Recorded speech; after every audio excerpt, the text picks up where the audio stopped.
Welcome, everyone, and thank you for joining us for the JAN Accommodation and Compliance webcast series titled Accommodation Solutions for Autoimmune Disorders, with our featured speakers, JAN lead consultants, Teresa, Goddard, and Lisa Mathess. My name is Tracy DeFreitas, and I'll be your moderator. Before we begin, we have some housekeeping items to cover. First, if you experience any technical difficulties during this training, please do use the question and answer option at the bottom of your screen to submit a question. You can contact Jan at 800-526-7234 or use the live chat feature at askjan.org. That's askjan.org. We also offer an FAQ that may answer some of your questions at the link provided here on this screen. This FAQ is linked in the email you received with the event login information as well, and on the webcast registration page as well. Next, questions for the presenters may be submitted during the event by using the Q&A option located at the bottom of your screen. Questions will be gathered into a queue and answered during the Q&A period, time permitting. To access the PowerPoint slides, see the link to download materials in the login email that you received. Materials can be found on the webcast series archive page as well. On the archive page, please click on the specific event for more details. To access captioning, use the closed caption option at the bottom of the webcast window, or view captions in a separate browser by accessing the stream text link shared in the webcast chat. This presentation is being recorded and will eventually be available on the askjan.org website. Finally, please keep the JAN webcast window open at the end of the event to complete the evaluation that will pop up in another window. We do appreciate your feedback and hope that you'll offer it to us. Also, the CEU approval code will be provided via the certificate that comes up after the webcast evaluation is completed. Now, I'll turn the webcast over to our subject matter experts, Lisa and Teresa. Teresa, take it from here. Thanks so much, Tracy, and thank you to everyone who's joining us today to talk about autoimmune diseases and disorders. It's an often overlooked topic, and I'm hopeful that we'll get a good audience today. So with autoimmune disorders, what happens is that the immune system, which we all know usually would help your body to fight off infection, gets a little overenthusiastic and confused and starts to attack tissues and cells in your body that it really should be leaving alone. And as you would expect, this can have some unpredictable and unusual symptoms that come along with it. So we're going to talk today about a few different of the more common autoimmune disorders. First, I would like to let you know that around 5 to 8% of the US population is affected by autoimmune diseases. There are many different types. We're not going to have time to talk about each and every one today. So if there's one that you were hoping to hear about today and it doesn't come up, I'm so sorry, but it doesn't mean that it wouldn't fall under the ADA. The third most common category of disease in the United States after cancer and heart disease is autoimmune disease. The exact cause isn't really something that we know at this point, but the best evidence that we have suggests that autoimmune diseases are brought on by a combination of a person's genetic factors and also environmental factors that can play kind of a triggering role. So this is an area where like the emerging field of epigenetics really comes into play, because something that happens to you or that you're exposed to might cause you to develop one of these autoimmune diseases if you have an underlying genetic susceptibility. So next, I'd like to talk about a brief overview of a few of the most common autoimmune diseases. And again, these are ones that we tend to get a lot of calls on at JAN. But just because one isn't on our list that you're going to see here today doesn't mean it wouldn't be an autoimmune disease. It also doesn't mean that it wouldn't be covered. There are also some diseases where researchers just aren't sure yet if they're definitely caused by an autoimmune issue or if they're caused by something else. There's a lot of ongoing research in this area. So first, I'd like to talk about rheumatoid arthritis. That's a little bit different from the regular type of arthritis that you might be familiar with, but it does have some of the same symptoms. So it could include pain, swelling in joints, usually multiple joints. As with other forms of arthritis, people tend to feel a little bit more stiff in the morning. They may have some fatigue and muscle pain.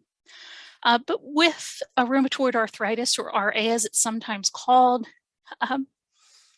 the degeneration of the joint can become so severe that the joint becomes a bit deformed. And there are also issues with appetite. People may not feel like eating a whole lot and may experience some weight loss as a result. Another one that we get a lot of questions on is lupus. Some common symptoms of lupus can include joint pain, skin rashes, seizures. Photosensitivity is something I take a lot of questions on personally, but lupus can be extremely serious. It can attack other tissues in the body as well that you might not normally think of, leading to things like pericarditis, which is an inflammation that's near the heart, and it can be extremely serious if a person has an exacerbation of their lupus. Next, let's talk about Graves' disease. So the next one that we're going to talk about, in fact, the next two, impact the thyroid primarily. In Graves' disease, the common symptoms are nervousness or irritability. People can have some fatigue or some muscle weakness as well.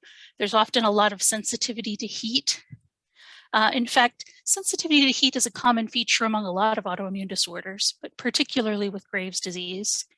There can be some unpredictable gastrointestinal systems. And the main difference between Graves and Hashimoto's is Graves tends to be more involved in people who have a hyperactive thyroid. Whereas the next one we're going to talk about, Hashimoto's, is usually associated with hypothyroid, where your thyroid levels are a little lower than they need to be, but occasionally it can be hyper as well. Thanks for advancing that slide, Tracy. With Hashimoto's, again, which is thyroid related, your immune system attacks the thyroid and causes inflammation. And this can cause feelings of tightness in the throat. People may report that their throat feels really full. A lot of people have difficulty swallowing. So they may have special needs with regard to their diet to make sure that they're eating safely. And there are a lot of other things that are sort of non-specific with this too, like fatigue, a little bit of brain fog and forgetfulness. People can become depressed, and it can affect how your hair and skin look and feel. Weight gain is very common. So Hashimoto's and Graves, both associated with thyroid difficulties. Multiple sclerosis is pretty well known. A lot of people know it as MS. Often the first symptom of MS that people experience is blurred or double vision. And this is because with MS, you can experience inflammation of the optic nerve. Some other common symptoms are weakness, a feeling of numbness or prickling. As it progresses, there can be speech impairment, tremors, dizziness, cognitive impairments. But it's important to note that not every single person who has MS or any of these conditions is going to have all of these symptoms all the time. There's a great bit of variability. Sometimes people can even go into remission for long periods or have with MS what's called a relapsing and remitting pattern. Myasthenia gravis, also known as MG, involves your motor neurons. So there's, well, basically your body is attacking that part of your muscle system that helps your muscles move. So some common symptoms involve drooping of your eyelid because the muscles that hold up your eyelid might become weak. Many people experience blurred or double vision, slurred speech, difficulty chewing and swallowing, various types of weakness and fatigue throughout the body. People can experience difficulty breathing, and someone who's having what's called a myasthenia gravis crisis may need emergency treatment for a breathing issue. So those are just some of the most common types of autoimmune disorders, ones that we get a lot of questions on here. We're going to talk about some situations and solutions today involving several of these. Okay, on the next slide, I want to talk about a few more. Cataplexy. It's often associated with other conditions, such as narcolepsy. But basically, with the cataplexy, there's a sudden muscle weakness. But it's not the same as passing out or fainting. It's a sudden muscle weakness that occurs while the person is awake and aware. And often, something like a strong emotion, like strong laughter, or a pleasant surprise could trigger cataplexy symptoms. Could be a negative emotion too. It doesn't have to be something positive, but often the triggering experiences that bring on an episode of cataplexy are positive emotional experiences.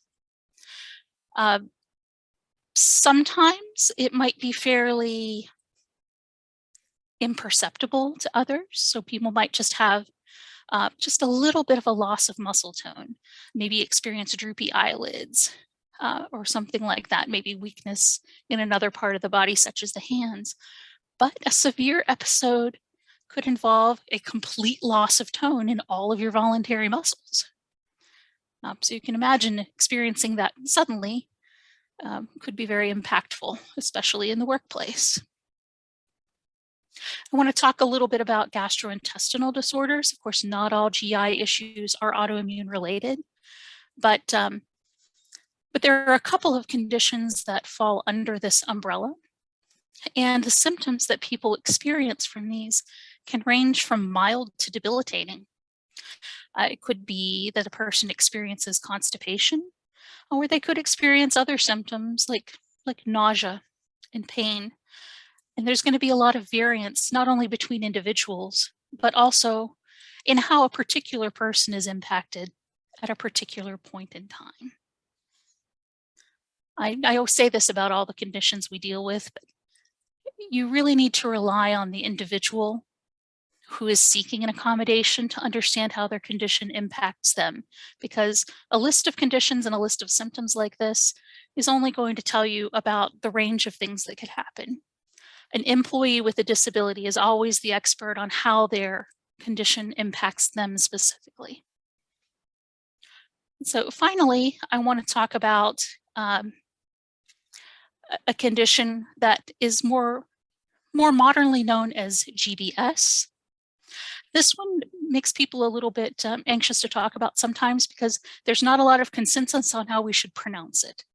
So when I was in school, my professors pronounced GBS as Guillain-Barre syndrome, but some people also say Guillain-Barre, and now we can say GBS. I don't know why we didn't do that always. But what I would suggest is if you're unsure, take your cue from the person seeking accommodation and try to pronounce it as they do if you want to make them feel most comfortable. So there's been an increase in interest in GBS recently because of all of the vaccine information that's in the news these days. GBS can be associated or come on following flu vaccination. That's not uncommon. And a lot of times it doesn't last long term. A lot of people fully recover from GBS. It can also occur after an infection, whether viral or bacterial. But in GBS, the body's immune system damages your nerves. And this can cause muscle weakness and sometimes paralysis. It could occur in multiple organ systems, or multiple muscle systems, I should say, across the body. So I learned about it in grad school because it can cause speech and swallowing issues, but it can also affect any type of movement. So that's our brief overview of common autoimmune diseases. And now Lisa's going to talk about some workplace accommodations. Take it away, Lisa. Thanks, Teresa. So we're going to look at workplace limitations. So these are going to be common limitations one who happens to have an autoimmune disorder may or may not have while they're on the job. So they may have their personal life and home environment really tailored to them, so there's no issues. But once they get on the job, that may kick some of these limitations. Some people with autoimmune disease or disorders may not have any limitations. Some may only have one, or some may have multiple limitations. So you'll see this common thread in this presentation that all accommodations are going to be that case-by-case determination and really honing in on what would be effective for that one individual. So this slide, it's not an exhaustive list of what the limitations may look like. There could be various others, but due to time, we thought this would be the most common ones to hone in on. I'm not going to read them, but you'll see they range from motor issues, gross and fine motor issues, to cognitive issues with the concentration, to the sensory issues, the communication, the visual limitations. And of course, something we're seeing more now than ever before, suppressed immunity. Next slide. So you'll see the way we laid out this presentation slide deck is we're going to start with a common limitation, and then we're going to come up with some common accommodation considerations. And then some of the limitations do have a slide dedicated to the assistive technology and product ideas and equipment ideas. And then we have real life situation and solution examples that Jan consultants have dealt with. So let's get started with the activities of daily living. This is going to be that personal hygiene, the grooming, toileting, eating tasks that someone has to do. So accommodation ideas are going to start with using or permitting the use of a personal aide or attendant at work.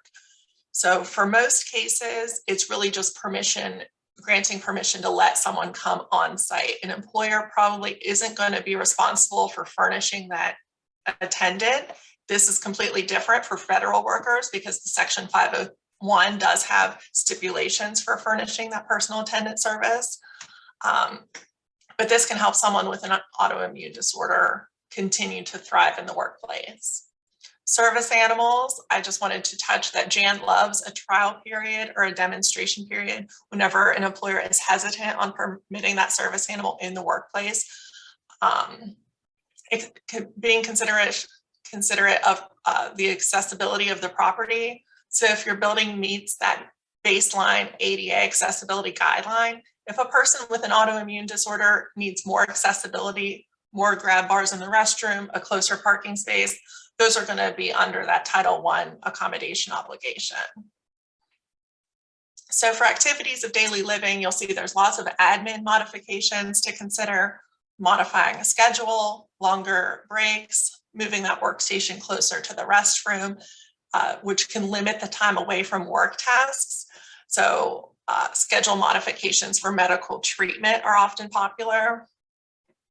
Allowing access to a refrigerator. This is often beneficial for medication storage and injectables. And then of course, permitting telework. This is beneficial as fatigue is very common for autoimmune disorders. So if someone doesn't have to spend the time getting ready for work, physically getting dressed, showering, commuting to work, telework can be so beneficial. So as soon as they wake up, they can put their time and energy into those work tasks. Next slide. So AT options for those with activities of daily living, talking alarm clocks for reminder purposes, medication management. This can be a reminder to take your next dose of medicine on time. We do have vendor lists for grooming and dressing aids to help assist someone with physically putting on clothes. Then the thermal or cold wraps if the work environment is too hot or too cold, causing pain and stiffness for employees. And then the reachers and grip aids, just very low-tech accommodation ideas that can be very beneficial. Next slide. Our first example, we have a clinical psychologist who happens to have MS. He told his employer he needed an exemption from the vaccine mandate due to his medical condition. Are you guys getting these type of calls? I'm sure of it, because me and Teresa are definitely handling the consulting of these calls very frequently. Next slide. So what do we do when an employee says they need an exemption from the vaccine mandate due to a medical condition? You need to recognize this as an accommodation request under the ADA, engage in that interactive process to gather that information to see, is this person eligible for an accommodation per ADA? And if this accommodation would eliminate or reduce any risk associated with working while unvaccinated that doesn't pose a hardship to the employer. So in this example, the employer did engage in that interactive process to better learn the situation. Is this more of a delay of being vaccinated, or with this particular employee, would they need that long-term exemption? So regardless of short or long-term exemptions, you want to be looking at alternative accommodations. So potential accommodations may include having that person wear a mask, working a staggered shift, making changes in the work environment, such as improving ventilation systems or limiting contact with other employees or clientele. And we talked about permitting telework if feasible, or accommodation of last resort, reassigning that employee to a vacant position in a different workplace. I'm going to hand it back to Teresa to get into some speech impairments. Hey, thanks, Lisa. And thanks for covering that vaccine issue. You know, there are so many treatments for autoimmune disorders where a person may need to delay taking a vaccine of any kind. But there are so few conditions where a person couldn't take any vaccine again ever. So I'm really glad that we were able to work this into the presentation. Thanks for explaining it so well. I want to talk a little bit about speech impairment. If you guys didn't know, I love talking about speech and hearing issues because I used to be a speech language pathologist in my pre-Jan life. And autoimmune diseases, like those we're talking about today, can impact almost any part of the body, including those necessary for speech and language, both the speech mechanism that lets you physically produce speech, but also neurologically, the brain and the nerves that innervate that system. So I'm going to talk briefly about some types of assistive technology that might be used as part of an accommodation for someone whose speech is impacted by an autoimmune disease. Now, keep in mind that many people with autoimmune diseases have no speech and language problems whatsoever, but if it does come up, just remember that we have these slides for your reference in case you need them. So some examples of conditions that more commonly impact speech include multiple sclerosis, myasthenia gravis, and GBS. These can cause difficulties with fatigue, including vocal fatigue, fatigue involving specifically your vocal cords or their vocal folds, as we would say as a speech language pathology person, difficulty moving parts of the face to produce speech, and in some cases, neurological difficulties that could cause difficulty speaking or difficulty finding the words, formulating what you want to say.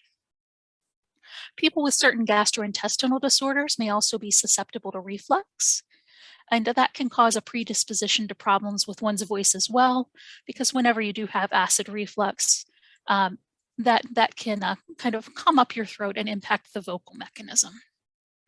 So ideally, if somebody is experiencing these kinds of problems, I would hope they're being assisted by an assistive technology team. That would include a speech language pathologist, somebody who can evaluate their speech and language needs and recommend a treatment plan and any necessary equipment. Sometimes that happens and sometimes it doesn't, but that's the ideal. But AAC devices or augmentative and alternative communication devices, that won't be on the test because there is no test. Sometimes these are known as speech generating devices, but they're a type of equipment used by people who have difficulty producing speech that is understandable to others. And it could be all of the time, or it could be only some of the time. And these are often used in situations where something like amplification just to make them louder wouldn't be sufficient to solve the problem. Similar to the picture that we have here, which is a picture of an older Dynavox model, a lot of the companies that make AAC devices make colorful picture-based interfaces because one of their primary consumers as school systems, where people would be working obviously with children. But many people who are older literate adults, professionals, also use AAC devices. And they might use one that has some pictures like you're seeing here, but would also probably have some type of on-screen keyboard that people would either access by touching or by using a switch. So they don't all look like this. Sometimes they have keyboards on them. Now, in some cases, depending on the device, you can pre-program in a lot of frequently used words and phrases, or even longer communications such as speeches. So many times in my career, I've been at conferences where people have delivered entire presentations using a device like the one pictured here, an AAC device. And sometimes people might use it differently too. Some people like to use their natural voice as much as possible, and then switch over to giving you a message with their device if it seems like you're not understanding, or if it's a complicated situation where they want to be very clear. In other words, a person might vocalize first and then use the device, or combine them in some other way. That's very common. Now, the big question that I always get about AAC devices is, what about the telephone? Can we use these with a telephone? In talking with people who use these as professionals, people often use either a speakerphone or prefer a platform like Zoom or another video type platform, where they would be not necessarily plugging this into a phone, but using the speakers on it just the way you or I would use our voices. So people can use this with a speakerphone. A lot of employers, though, don't really love the speakerphone solution. There are other ways to do it, and this is how you would. If the device has a 3.5 jack, and it can send the sound that would usually come out the speakers through that jack, then you can connect that to a desk phone using an accessory. And the one that people commonly use is from a company called Zygo USA. But you need to, if you think you're going to be doing that with your speech device, you should check with the company first to see if they can get the sound to come out of a 3.5 jack. Because some companies, for example, ThinkSmart, have devices that will do it, but it's hard to retrofit. You have to order it that way from the beginning. So just keep that in mind if you think you may be purchasing something like this. So there are a few that can connect to certain types of phones a little bit more readily, but the technology is changing all the time. So if telephone access is a feature that you want and you don't want to use a speakerphone, talk to the vendor to see what's possible. That's my takeaway. There are also a number of devices for voice amplification. And sometimes that's all a person needs. So for example, somebody with myasthenia gravis might only experience difficulty speaking loudly when their condition is exacerbated, and then other times they don't need it. Amplification for both face-to-face and telephone communication is available. Some additional accommodation ideas would include communicating another way, or like by email, or restructuring a job so that the need to speak frequently is reduced, and cutting down on background noise can also be a big help. If you are looking for a telephone-related amplifier, there are multiples, but the voice magnifier is one that you might look at if you're using a standard phone. I only say that we don't endorse or recommend products, but it's fairly straightforward to plug in and it's very adjustable. So that's an example of one that you might use if you have telephone needs. Now I want to look at an example where some of these principles were applied on the next slide. A federal employee with myasthenia gravis had previously received a lot of accommodations, including an ergonomic workstation, a parking-related accommodation to help out with their fatigue. But when her job duties changed and she was required to use the phone more frequently, she began to experience difficulties with intermittent hoarseness and vocal fatigue. And that made it really hard for her to be understood on the telephone. So this type of hoarseness sometimes occurs when a person has difficulty bringing their vocal folds or vocal cords together in a coordinated way. Sometimes managing overall fatigue as well as limiting the use of the voice can kind of hold off on the development of that hoarseness through the course of the day. Sometimes people will try to overcompensate by really trying to push and project their voice. And that can lead to other types of voice problems too, like vocal nodules. So in this case, the first thing the employee tried was a voice amplification device for phones. Common first step. Those are pretty affordable. And again, the voice magnifier from S5 Electronics is just one example, but there are a lot of others which you can find on our website. It helped a little. She was able to maintain her voice volume. And she also tried an amplifier for face-to-face conversations so that she would limit her vocal fatigue through the day. There are a lot of those too. One that we've gotten some positive feedback on from teachers is called the Chatterbox, but there are a lot of different ones. You know, but the phone was still a problem. And once her voice started to get hoarse, the amplifier amplified her hoarseness, and it just didn't make it easier for her to be understood. So the employer contacted Jan to get some additional ideas. So on the next slide, you'll see that the Jan consultant talked with them about some options.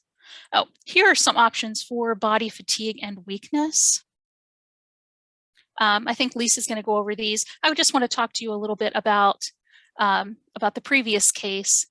We talked about some options that would not require her to use her voice at all, like AAC devices. And she could potentially choose whether to try amplification or one of these options, depending on the situation and her personal comfort levels. So some people, like I say, do strongly prefer to use their own voice if at all possible. I respect that.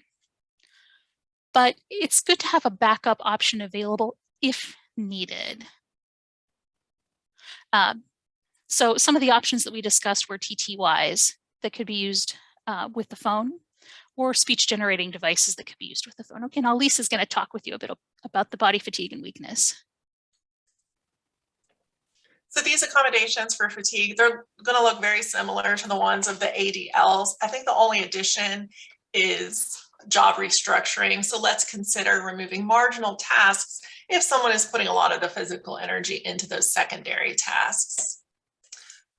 Then on slide 17, you'll see some product AT options. If someone can't stand for long periods of time, we see a lot of the anti-fatigue matting. We see this in manufacturing settings or cashier setups because they're in a single place for the duration of their shift.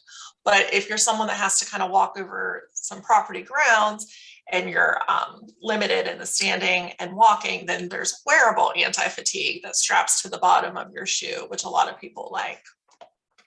You'll see on the slide Stanley stools pictured.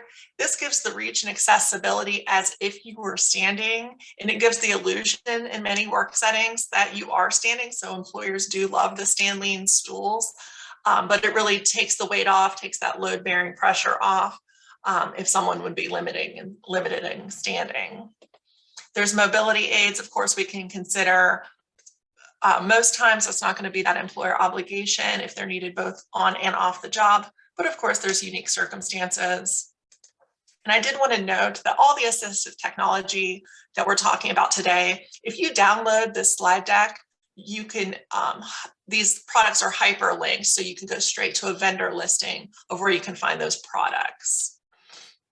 So looking at an example on slide 18, we have a financial service consultant had been working remotely as part of her employer's pandemic response. That employer was calling everyone back to work, and she said that it was beneficial to continue teleworking as she needed to lie down periodically to manage her fatigue.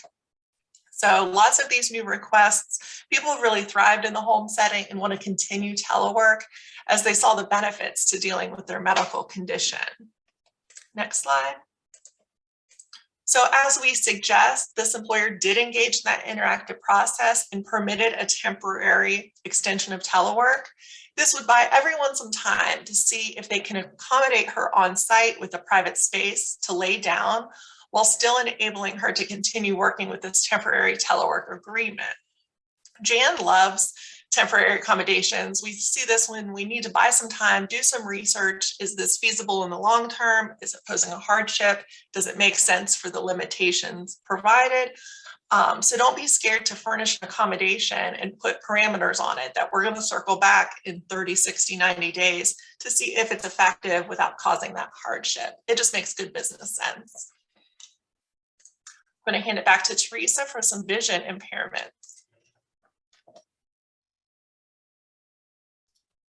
Thanks, Lisa. So I'm going to talk briefly about vision impairments. On the CHAN website, you will find a wealth of information on accommodation ideas for both low vision and blindness. It's timely that you would be talking about telework, Lisa, because many people with vision impairments do need commute-related accommodations like telework. But on this slide, we're kind of focusing on things you might actually use while you're working, like magnification, receiving materials in large print, letting somebody have a printer so that they can put things in the font that they need and enlarge them and print them out in a size that works for them can be really helpful. There are software programs available now that combine both screen magnification with screen reading. So an example would be Zoom Text Fusion. And people who do use the magnification often find they want a larger screen because when you're making things bigger, you can fit more words on your screen if the screen itself is bigger too. Not so much because the bigger screen makes things bigger, but it gives you more space to work with. A lot of people do experience photosensitivity. So an anti-glare guard and computer glasses could be helpful with that. Depending on the person, they may need a more sophisticated type of wearable absorptive filter. Basically, absorptive filters are glasses that have colored tinted lenses. And the type of person need is going to vary person to person and setting to setting. But an example of a vendor that has a big variety would be Eschenbach. So if you're in the office, installing proper lighting can be very helpful for seeing your computer and other things that you need to see. Some people like to work from home because they have more control over the lighting. Frequent rest breaks to avoid eye strain and fatigue can be very helpful. A qualified reader is someone who could assist the person by reading the screen out loud. And during this time of so much telework, we're seeing that being provided by phone at times. People might pull up the same website at the same time, and the reader would read aloud. Ideally, of course, you'd want that to be totally accessible, but sometimes the employer doesn't have control of every resource that a person might need to use. And if a person is in the office, implementing voice output on office equipment or choosing office equipment that has voice output when you press the buttons can be extremely helpful. So let's look at the next slide. There are a variety of hand and stand optical magnifiers that a person might use. We talked about computer glasses and screen reading software a little bit on the previous page. Usually, people are going to have access to a medical provider who can help them figure out which of these would work best for them, and that's ideal.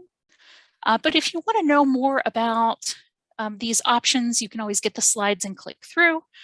Also, we do have a blog article about choosing among options for computer users with low vision. That'll give you the basics, but this is not something that employers would generally have to do alone. Usually the person's going to have people on their medical team who can help them figure it out. And there are professionals who specialize just in this very thing. Next slide. Okay, so here we have an example. Social worker was falling behind on her documentation. I know the feeling. She had myasthenia gravis. On days when her condition was exacerbated, she experienced a lot more fatigue and also intermittent double vision. So you can imagine how difficult this made it to use the computer. And also, she tended to have some headaches as a result of trying to look at her computer when her vision was, a little bit doubled up. So naturally, she was having some trouble. So the employee actually herself sought a referral to get assistive technology services from a CATIS, that's C-A-T-I-E-S. That's a professional who specializes in helping people with vision problems find assistive technology that's going to be helpful to them. And ACVREP certifies this type of professional. So they helped her figure out some strategies and assistive technology that she could use to learn how to use a computer without looking directly at it, when she had double vision. And in the short term, they did a few other things for her, like giving her voice recognition software so that she could type by speaking, and flexibility to take self-regulated breaks and do her documentation kind of in shorter increments throughout the day at times when it worked better for her, or times of the week when it worked better for her too. Okay. Next slide, please. Lisa, I think this one's yours. Yes, let's look at some fine and gross motor limitations. I get employer calls of whether or not they have to provide an ergonomic assessment. And I think it's a good business practice to have kind of in your accommodation toolkit, as it often fast tracks getting the appropriate equipment straight from the get-go. I mean, we can play the game of ordering a bunch of equipment and trial and erroring it, but if we get an assessor in there, either there's virtual options now in COVID times or on site, having a professional really fit the equipment to that individual in question, I think that is better business overall. It keeps everyone happy, so someone's not playing the waiting game of getting new equipment ordered in and shipped in and set up. So if you're interested in ergonomic assessment providers, we have a vendor list linked on our website, the ergonomic page here at the bottom. Like I said, there's virtual and there's on-site. We also have ergonomic software. If you want to develop this kind of program and assessment in-house, this ergonomic software can kind of teach you the basics of ergonomic principles and how to conduct an ergonomic evaluation. So I like that resource. And of course, Jan doesn't recommend or endorse any one specific product over the next. We just try to provide these vendor lists of what we know is on the market and available to clients. Next slide. So for AT, for the motor limitations, these, like I said, are on the slide deck, but also if you go to the askjan.org website and go by limitation, these will be housed on the website as well. But for the lifting issues, we often see carts, whether that's motorized or manual, compact lifting devices, or material handling. This can enable someone who can't lift, but still be able to move that product from point A to point B. For fine motor issues, we see a lot of the speech recognition that Teresa just talked about to limit that need of the keyboarding and mousing. And then the stand lean stool I went over. And then work platforms. Those are adjustable height workstations that can be adjusted to optimum heights, or fixed height platforms used to raise workers to the working level. And some platforms are available for wheelchair users as well, where ramps aren't readily available. Next slide. So an example for motor limitations, here we have a junior high teacher with multiple sclerosis. She was preparing to return to work after a year of medical leave, but she had difficulty now standing due to lower extremity weakness, so she couldn't write on the chalkboard as much as needed. And the solution was that the employer purchased a tablet with a stylus and a projector, which allowed the teacher to sit and write on the tablet and project what she wrote onto that chalkboard.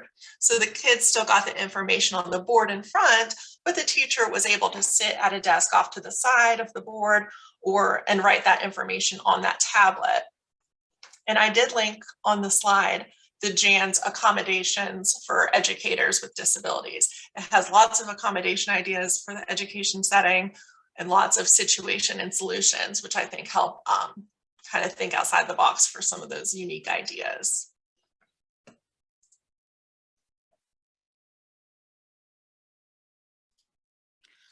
Thanks, Lisa. I love that example so much. It's actually been around for a while, but we've used that approach many times. And it's actually more cost efficient now than it used to be to get those types of tablets and projectors. All right, I want to talk about photosensitivity. So a photosensitivity is, of course, where you may be sensitive to light, especially bright light, or light coming from something you need to use, like your computer screen. There's a lot of trial and error involved in accommodating a person who is photosensitive. If you can, it's always better if you can take your cue from the person to know if something is actually helping or not. But here are some general considerations. A flexible schedule or telework can help somebody avoid peak sun hours, especially if they're commuting by car. It can be very difficult to drive when the sun is at an angle in the sky. Limiting exposure to water, ice, and other highly reflective surfaces. Modifying a dress code policy to allow use of items that can reduce the impact of fluorescent lighting.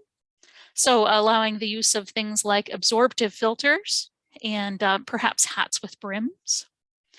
And these can provide UV protection outdoors, but people might be using them indoors. So you might want to modify a dress code policy to allow for that. A lot of people do mistake absorptive filters for sunglasses. They're not. They're a lot more sophisticated than that. So don't just think the person is asking to wear sunglasses inside. They may use that terminology, but if it's an absorptive filter, it's much more sophisticated than a standard set of sunglasses. If somebody's working outdoors, you can combine tasks so that you limit their overall exposure to the outdoors and allow a flexible leave around low ozone and sun flare events. If a person needs that, they'll probably let you know. And then if they don't need that, then you don't have to worry about that so much. If performing driving tasks, window tinting and window shades may or may not be appropriate for a particular person. It's always good if they can get some input from their eye care provider. Okay, next slide, please. Some assistive technology that can be helpful, UV filtered computer screens, UV protection clothing and accessories, UV light filters, alternate lighting, and filters designed for fluorescent light fixtures. So we have one pictured here. I believe this is the type that has magnets around the hem of a cloth cover.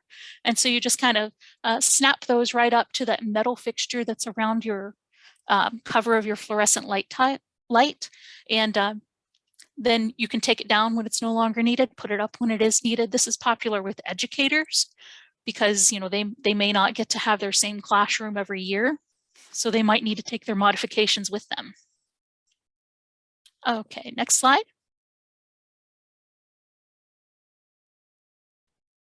So here's an example. A federal employee with lupus had photosensitivity and was scheduled to attend training in a facility with fluorescent lighting. It's very common for someone with lupus to be sensitive to fluorescent lighting. The lighting was going to aggravate the employee's condition. They knew because that had happened to them before. Sometimes it's possible to turn lights off in an area where a person's going to be working, but in this case, they couldn't turn off the lights because it was going to be too dark for everyone else without it. So they had to come up with another solution. So the employer rented a training site without fluorescent lighting in order to accommodate this person and give them equal access. And again, another common approach would be to turn off the overhead lighting and substitute other types of light like floor lamps and task lamps. But for some things like a training, that may be less feasible. What they did here probably made the most sense for them. All right, let's look at the next slide. Hey, Lisa's going to talk to you about memory. Thanks, Teresa. So I'm going to switch gears and spend a little time here on the cognitive issues. Individuals may experience memory deficits, which can affect their ability to complete tasks, remember job duties, or recall daily actions or activities. So some accommodation ideas for this: recording a meeting, tape recording the information allows the person with a disability to listen back to the information instead of reading the information. They may gain access to information better if they can listen to it rather than visually read it. And a tape recorder, we like it because someone can play it back as many times as necessary to retain that information after that original meeting. Written minutes of meetings, I think this is beneficial for those with and without disabilities. You'll see a common theme here with accommodation ideas for memory is to write things down. So write the instructions instead of using verbal prompts, using notebooks and calendar, so someone can refer back to those written notes as many times as needed. Additional training time, environmental cues. This is where color coding is good, bulletin boards for easy access of that vital information. And same with the instructions for frequently used equipment.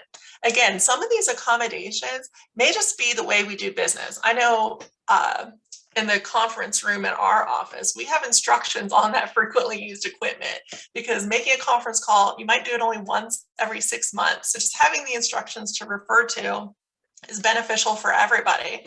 So I think just doing some of these minor modifications can be useful for those with the disabilities and just the general staffing overall. Moving on to concentration, decreased concentration. It can be attributed to auditory distractions or visual distractions or both. So office traffic, employee chatter, opening and closing elevator doors, those noisy kind of hallways and common areas. The photocopier can be loud and distracting. So to reduce some of that auditory distraction, we're looking at some noise canceling headsets, a sound machine for white noise, noise absorption panels, or just relocating that workstation and redesigning that office space to minimize those distractions. Similar ideas for the visual distractions. You might want to enclose the space, create some cube walls, reduce the clutter in the environment. And then, of course, schedule modifications such as breaks for mental fatigue, including the short walks, getting up for a drink, rotating through varied tasks. And then lastly, the job restructuring. So the most difficult tasks are being performed at the time of day that the employee has the most mental energy or stamina. Next slide. So speaking of mental stamina, you'll see we love modifying the schedule. Again, this is going to be that case-by-case determination of what is effective for the specific employee. Flexible scheduling, maybe a reassignment to a part-time schedule, periodic breaks, a self-paced workload, time off for counseling. If someone is focusing so much time and energy on a personal matter, giving them the time to go to counseling and deal with that can improve work performance. Job coaches and supportive employment. We have some useful articles on job coaches and supports in the work setting available on the askjan.org website. And then part-time telework. So maybe the whole job isn't feasible from home, but perhaps we can do morning hours at home, let someone get their workday started, have them come to the office during their midday break and finish out the work tasks that couldn't be done at home. So kind of getting creative with these admin modifications or telework could be really beneficial for everybody. So of course, there's some AT options for cognitive issues. I mentioned these ideas on previous slides, but this bulleted list is going to have those hyperlinks of vendor lists. You'll see we have the headset picture to block out that extra office noise or neighborhood noise if you're still remote. In the middle, the blue watch, that is a watch minder, which is a vibrating silent alarm and reminder system. It can be worn by people and others to minimize disruptions to the user or those around them. So it's kind of a silent alert just for the person wearing it.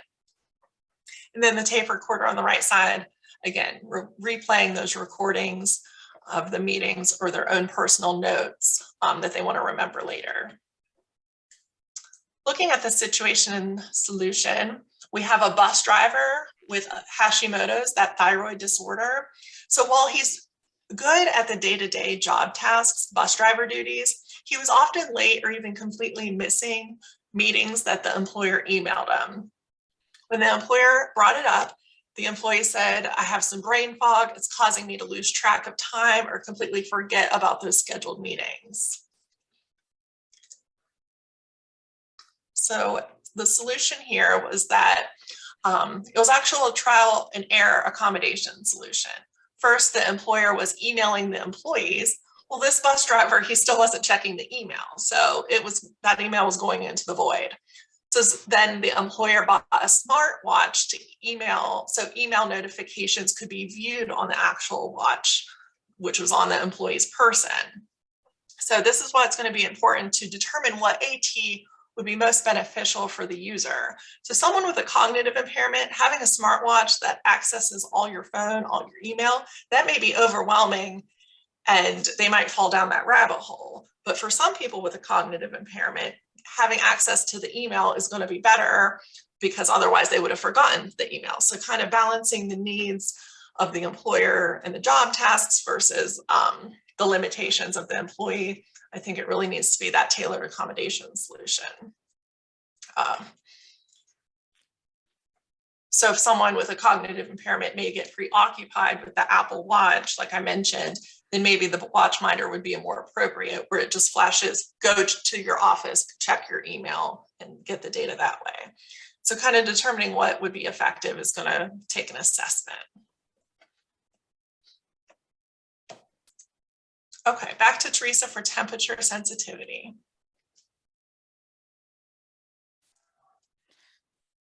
Thanks, Lisa. So temperature sensitivity can go either way. You could be too hot, you could be too cold. Some people may be too hot or too cold, depending on the situation, the time of day, the setting. So the most obvious thing that people usually try is modify the worksite temperature. Let somebody have a heater. Make sure your ventilation system is in good order. If they get too cold, don't be pointing the air conditioning vent directly at their desk. And provide work areas with separate temperature controls. We all know these things aren't always possible.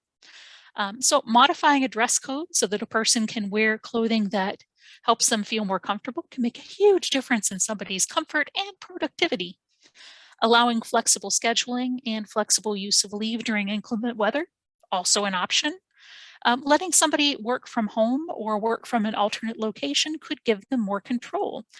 We do have an article on accommodations for cold weather, and the link is there if you feel like checking that out later. Can you see the next slide, please? Some assistive technology that could be helpful includes the following. If you want to know more, please go to the links and see some vendor information. Heated gloves have been very popular recently. But there are also examples of cooling clothing. Let's see the next slide. Factory worker with myasthenia gravis was more susceptible to fatigue when he felt too warm. This is very common with a myasthenia gravis to have symptoms exacerbated when it's too warm. What did they do? Let's see. They gave him a cooling vest so that he could feel cooler even though the environmental temperature couldn't be changed all that much. Back to you, Lisa. Okay, so to suppress immunity, we're seeing this more now than ever. Some people are at a heightened risk of getting severely ill from COVID if they were to contract it. There were also suppressed immunity issues before COVID. Someone may have needed modifications during peak flu season, or if they were on a different medication that suppressed their immune system. All these things, they've always been around, but I think COVID has brought it to the forefront. So telework to completely exempt someone from that environment, restructuring schedules and job duties to basically social distance and limit exposure to one another, colleagues, customer, clients, and the like. So looking at AT products for suppressed immunity on slide 43, the PPE, if you don't already provide it, you may need to provide it as an accommodation, protective panels. We're all familiar with these types of things. So the example here, we have an IT person who was trying to figure out what was going on. They were getting various testing. They happened to be on leave. They finally did get that MS diagnosis. So now they're going to have to be on a new set of infusions to get that MS under control. Their medical provider said, I advise against any vaccines while we're going through this infusion regimen. The doctor said you can return to work, but you might need to put that vaccine on hold. So the solution here, it wasn't a long-term or a permanent exemption. The doctor didn't suggest that. The employer didn't assume that. They really talked to the individual. They just needed some interim accommodations or temporary accommodations to let this person get the treatment they needed and then come back to work. So they extended telework. So the work was being performed while they were still in that safe environment for the time being. So it was a win-win for both parties. I know we are limited on time, so I'm going to pass it to Tracy to tie up loose ends.